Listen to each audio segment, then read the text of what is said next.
ስቃይ ያልበገረው የእውነት ምስክር ብርሃኑ ተክለያሬድ ከቂሊንጦ ዞን 1 ማጎሪያ 8ኛ ቤት ያልጋ ቁጥር 520 ከጥቂት ቀናት በፊት አንዲት ጠያቄ የተከሳሽ ጓደኛዬ እናት ጋር የማጎሪያ ቤቱን ሽቦ መካከላችን አድርገን በማውራት ላይ ነበር። እናም ድንገት በጭውታችን መሃል ከጠያቄ አንድ ጥያቄ ቀረበልኝ። እኔ የምልህ ብሬ እናንተ ላይ የአቃቤ ሕግ ምስክር ስለሆነው ልጅ ጉዳይ ብዙ ሰው ግራ ተጋብቷል። በአስቸጋሪ ሁኔታ ውስጥ ብትሆኑም እናንተ የተሰማችሁን ነገርና እውነቱን ለምን አታስታውቁም አለችኝ። በእርግጥ ይህ ጥያቄ ከሌሎችም ወዳጆቼ ቀርቦልኝ የነበረ በመሆኑና ሳስብበት በመቆየቴ ፈጣን መልስ ለመስጠት አልተቸገርኩም። የሀገራችን ብሂል ዝሆን የሚያሳድድ አዳኝ ወፎች ላይ ድንጋይ ለመወርወር አይቆምም እንዲል እኛም ዝሆን መስሎ የተገተረውን አምባገነናዊ አገዛዝ ለመገርሰስ የምንታገል ወጣቶች እንጂ ትንንሽ ወፎች በተንጫጩ ቁጥር ወፎች ላይ ድንጋይ ለመወርወር ለአፍታም የማንቆም በመሆናችን የአቃቤ ሕግ ምስክሩን መምህር አቤል ኤፍሬም ጉዳይና እውነት ለጊዜና ለታሪክ በመተው ማለፍ መፈለጌን አስረዳኋት። ምናልባትም መከላከያ ምስክር በምናሰማበት ጊዜ በምናቀርበው የተከሳሽነት ቃል ላይ በጥቂቱ ለመዳሰስና እውነቱን ለማሳወቅ እንደምንሞክር ቃል ገባሁላት። በዚህ የጭውውታችን ወቅት ነበር ካጠገቤ ቆሞ ከእህቱ ጋር እያወራ የነበረውን ትንሹን ጀግናዬን ያየሁት። እናም ወደ ጥያቄ ዞሬ ይልቅ ጀግናዬን ተዋወቂው ብዬ ታሪኩን እዘረዝርላት ገባሁ። በታሪኩ መጨረሻም ጥያቄ እንባ ባቀረሩ አይኖቿ እየተመለከተችኝ ባገኘሁት መንገድ ሁሉ ለጥንካሬና ለእውነት ተምሳሌት የሆነውን የልጁን ታሪክ ለሌሎችም አሳውቀው ዘንድ ቃል አስገባችኝ። ስለሆነም በቃሌ መሰረት የትንሹ ሙጂብን ታሪክ ሌሎችም ያውቁት ዘንድና እግረ መንገዱንም ታሪኩ ለጓደኞቼ የአዲስ ዓመት ስጦታ ይሆንልኝ ዘንድ ባጭሩ ነው አልኩኝ።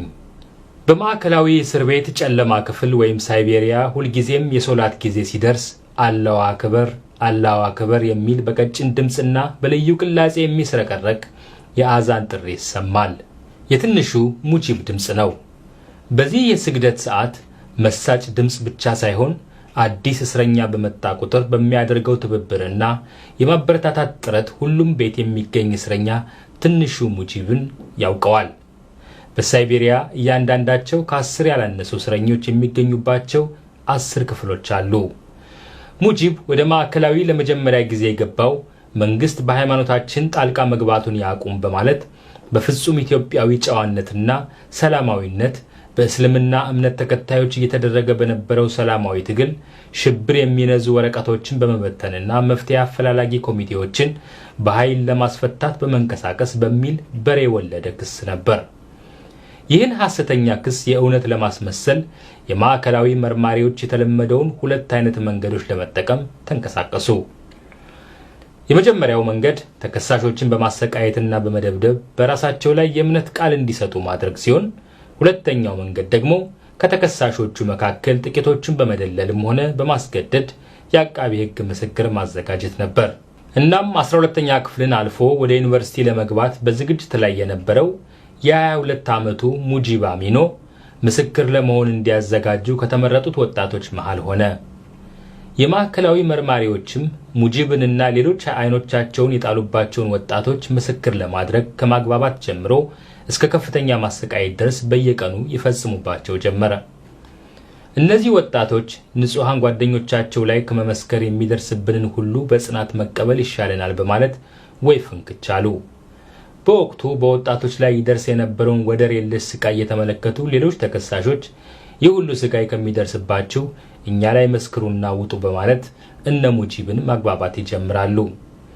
ከብዙ ማግባባት በኋላም በፍርድ ቤት በሚሰጡት የምስክርነት ቃል ወቅት እውነቱን ለመናገር ተስማምተውና በብዙ ሰቆቃና ማስገደድ ውስጥ ሆነው የምስክርነት ቃል ለመስጠት ፈረሙ። ለምስክርነት ፍርድ ቤት እንደሚጠሩ ተነግሯቸው ከማዕከላዊ ተለቀቁ። ከማዕከላዊ ወጥተው ወደ ቤታቸው በመጓዝ ላይ ሳሉም እስከ ምስክርነት መስጫው ዕለት ድረስ እንዳይጠፉ በማለት በስውር እስር ቤት ሊያቆዩአቸው ያሰቡ የደህንነት አባላት ለመያዝ ይከታተሏቸው ጀመር። ይሁንና በብዙ ጥረት ከደህንነት አባላቱ ክትትል በማምለጥ ሊሰወሩ ቻሉ። ከዚያን ዕለት ጀምሮ ምስክሮችን የበላ ጅብ አልጮኻለ። ፖሊስ በፍርድ ቤት አቅርቦ ሊያስመሰክር ቋምጦ በየዕለቱ ቢያፈላልጋቸውም እነ ሙጂብ በንጹሃን ላይ በሐሰት መመስከር ሃይማኖታቸውም ሆነ ሕሊናቸው ስላልፈቀደው አድራሻቸውን አጥፍተዋል። የተከበረው ፍርድ ቤት ደግሞ በአቃቤ ሕግ እየታዘዘ ምስክሮቹ ይቅረቡ የሚል ትዕዛዝ በመስጠት ቀጠሮ ማራዘሙን ተያይዞታል። በዚህ መሃል ነበር ንጹሃን ጓደኞቹን ሳይ ረጅም ጊዜ የሆነው ሙጂብ አላስችል ብሎት ጓደኞቹን ለመጠየቅ ወደ ቂሊንጦ ያመራው። በቂሊንጦ ማጎሪያ ቤት ወደ ጓዶቹ ለመግባት በመመዝገብ ላይ ሳለ ሁልጊዜም ከማጎሪያ ቤቱ በር አካባቢ በማይጠፉት የደህንነት አባላት አይን ውስጥ ገባ። ወደ ግቢው እንደገባም ለብቻው እንዲቀመጥ ተነገረው። ከዚያም ወደ ማዕከላዊ ተወስዶ የምስክርነቱ ቀን እስኪደርስ በእስር እንዲቆይ ተደረገ። የማይቀረው ቀን ደረሰ። በዚህ ዕለትም በፖሊስና በአቃቢ ሕግ የሚናገረውን እንዲያጠና ከተደረገ በኋላ የመጣው ከማዕከላዊ ሳይሆን ከቤቱ በፈቃደኝነት ለመመስከር እንደመጣ እንዲናገር ተነግሮት ወደ ፍርድ ቤቱ ገባ። ይህች ዕለት ለሙጂብ የቁርጥ ቀን ናት። እውነት መመስከር ወደ ጨለማ ቤትና ወደ ማሰቃያው ማዕከላዊ መልሶ ይወስደዋል። ሐሰት መመስከር ደግሞ የህሊና ወቀሳን ያስከትላል። እና የሚወስነው የቱን ይሆን? ችሎቱ ተጀመረ። ሙጂብ ምስክርነቱን ለመጀመር ቃለ መሐላ ፈጸመ። በእውነት ለመመስከር በአላህ ስም ቃል እገባለሁ አለ። አሁን ሙጂብ ወስኗል እና ውሳኔውን መተግበር ጀመረ። ተከሳሾች ንጹሃን መሆናቸውንና እሱም ተገዶ እንደሰጠ ምንም የሚያውቀው ነገር እንደሌለ በኩራት ተናገረ። እውነት ለዘላለም ትኖር። ወደ ማሰቃያ ቦታው እንደሚሄድ እያወቀም እንኳ እውነትን ሊክዳት አልቻለም። ምስክርነቱን እንደጨረሰ በዳኛው ፊት ከፍርድ ቤት ተጎትቶ ወደ ጨለማ ቤት ተወሰደ። ከዚህ በኋላ የደረሰበት ግፍ ብዙ ታሪክ ይወጣዋል። ዛሬ ትንሹ ሙጂብ ከትምህርቱና ከቤተሰቡ በላይ እምነቱንና እውነቱን በመውደዱ ሐሰተኛ ምስክርነት መስጠትና ሽብርተኝነት የሚሉ 2 ክሶች ተመድበውለት በቂሊንጦ ዞን 1 ይገኛል። በእርግጥም ሙጂብ ክብር ይገባዋል።